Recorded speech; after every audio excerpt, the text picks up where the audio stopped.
for me, one of the most valuable things that this journey has brought me back to is that ability to feel in myself what feels right for me or not right for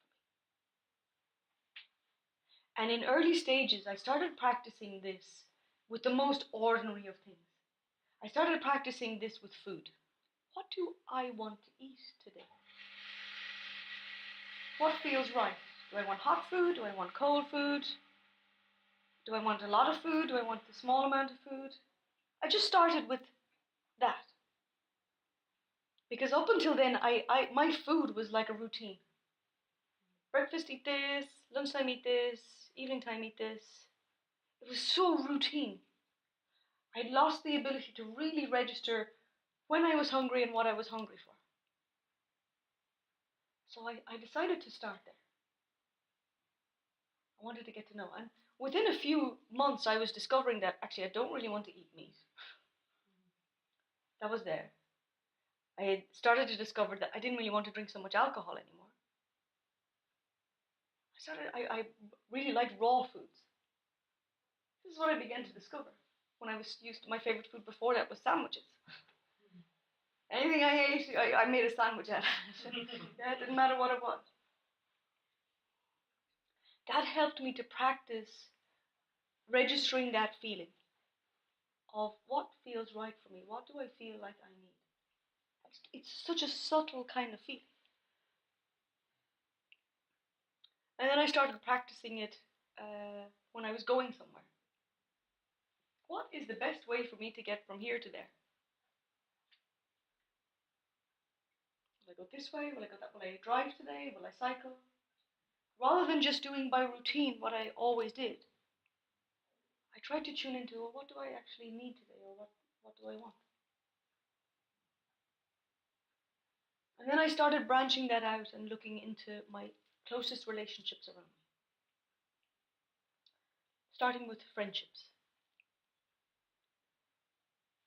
And I gave myself permission to notice who in my life felt supportive of who I am and what I wanted to do, and who were the ones that would try and talk me out of things. So the ones that would try and talk me out of things, I stopped telling them what I was doing. I practiced this for years with my family. I would never tell them anything I was doing. I would tell them afterwards. It might be I was buying a car and everybody would have an opinion about it, or if I was buying a house, everybody would have an opinion about it. So I just stopped. It was too much. So I would do whatever I wanted to do and then tell people afterwards. So I did this, or so I'm going on this holiday, or whatever. I gave myself that permission to just let myself do or explore whatever I wanted to do for me first. Because I knew that the things I were doing was healthy. It was I wanted to read this book, or I wanted to visit this kind of workshop, or this kind of place. I wanted to connect with this person or that person.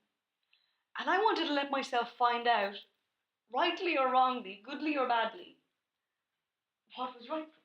So whether it turned out to be a disaster and I wasted my money on such and such a workshop, or it turned out to be the best thing I ever went to, I had to go to find out. So that was a key part of permission. Permission to adventure. Permission to just step out of what we usually do. Permission to step out of routine. Permission to step out of pattern. You might start to notice that when we do that, when we break routine a little bit, there's a ripple effect of that into our environment and into our relationships that can start to show up a few things. So it can start to reveal to us, well, who do I irritate when I'm being myself? Or who feels really encouraging or supportive when I'm being myself? When we do something different, things like that start to come to the surface and start to show. Would you agree?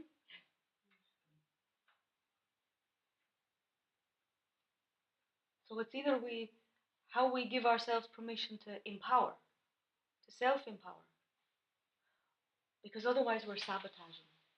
If we know we're in something, like it might be a work environment, and for whatever reason you might have, let's say, a touchy relationship with your manager, so you know that you're progression is not going to go anywhere because they don't like you, or you fell out with each other, or you just clash, whatever it is. It can feel very safe to just stay in that. Maybe it'll get better. Maybe they'll change. Those shuddery words. Maybe they'll change. Maybe it'll be different. I'll give it another few months. How often have we done this?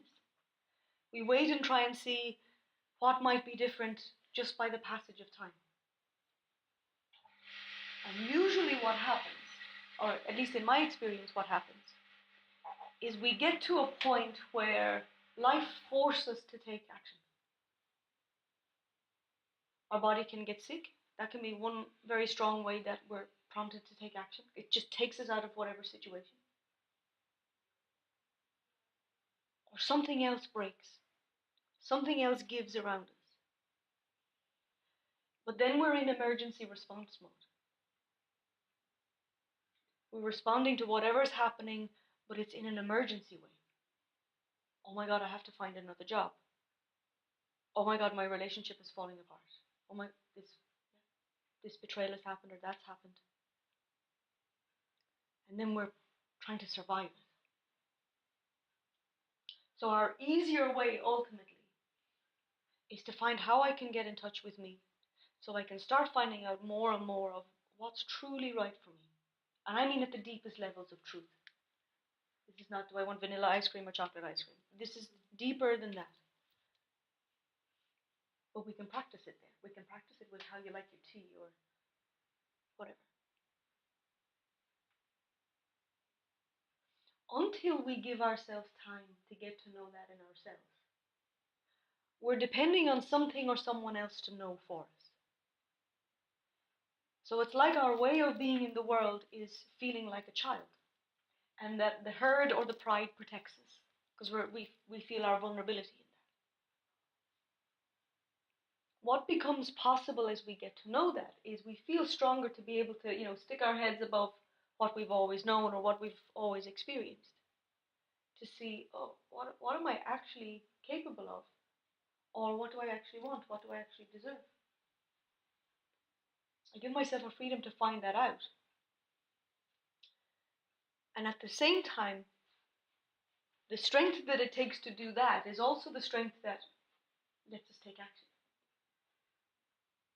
So if we want to do something radically different than what we've done for months or years, we now have the courage and the energy to do that, the strength to do that. How are we feeling as I'm speaking? What do we recognize?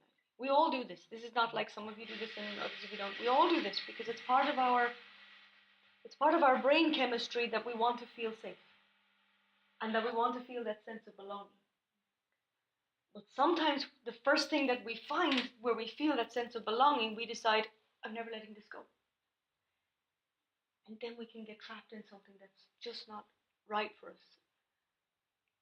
It might be right for us to a certain point, but then if we're growing and growing and growing, what's not healthy for us after a while will become unbearable. We'll just have to change it.